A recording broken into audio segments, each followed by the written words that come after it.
اب یہاں پہ جب ہم تھوڑا سا بیک جائیں گے، دنیا میں سب سے پہلے بجلی آسٹریلیا میں استعمال کی گئی، اور اسٹریٹ لائٹس کے طور پر سب سے پہلے دنیا میں نیو کاسل میں مزلے جو اسٹریٹ ہے، مزلے اسٹریٹ، اس میں وہاں پہ بجلی سب سے پہلے اسٹریٹ لائٹ کے طور پر استعمال کی گئی تھی۔ دنیا میں جو سب سے پہلا پاور پلانٹ ہے وہ 1822 میں ایڈیسن نے نیو یارک میں بنایا تھا۔ دنیا میں اس وقت جو بجلی کی کل پروڈکشن ہے پوری دنیا میں وہ تقریباً 26,000 ٹیرا واٹ ہے، اور ایک ٹیرا واٹ آپ کو پتا تقریباً 1 ٹریلین واٹ کا ایک ٹیرا واٹ ہوتا ہے۔ اچھا، ابھی تھوڑی سی اور انفارمیشن اگر ہم یہ دیکھیں کہ پاکستان میں کن کن ذرائع سے بجلی پیدا کی جا سکتی ہے اور اس کی ریٹ پاکستان کو کیا پڑے گا، تو آپ کیا ہم سجیسٹ کریں گے کہ کس طریقے سے پاکستان بجلی پیدا کرے کہ پاکستان کی بجلی کی پیداوار یعنی پاکستان کی ریکوائرمنٹ بھی پوری ہو جائے اور بجلی بھی سستی سے سستی پاکستان میں پڑے۔ تو اسے اگر ہم دیکھیں کہ پاکستان میں کوئلے کے ذخائر بہت زیادہ ہیں، اگر ہم کوئلے سے بجلی، جو اس وقت تقریباً 16% بجلی کوئلے سے حاصل کی جا رہی ہے، تو یہ تقریباً ہمیں $0.05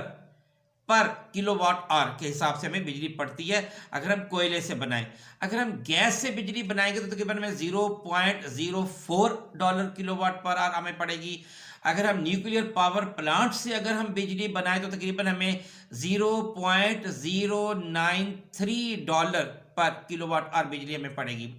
اور اگر ہم ونڈ ٹربائن سے بنائیں تو یہ تقریباً 0.06 کے حساب سے ہمیں پڑے گی۔ اگر ہم سولر پینل سے اگر ہم اس کو چلائیں تو یہ تقریباً $0.165 پر کلو واٹ آور ہمیں بجلی پڑے گی، اور اگر ہم ہائیڈرو پاور پلانٹ سے اگر ہم کریں، پانی سے اگر ہم کریں تو تقریباً 0.04 کے حساب سے ہمیں پڑتی ہے۔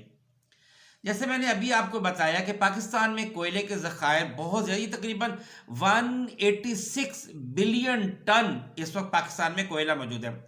اگر دیکھیں پاکستان میں جو کل بجلی کی ریکوائرمنٹ ہے وہ تقریباً 37,000 میگا واٹ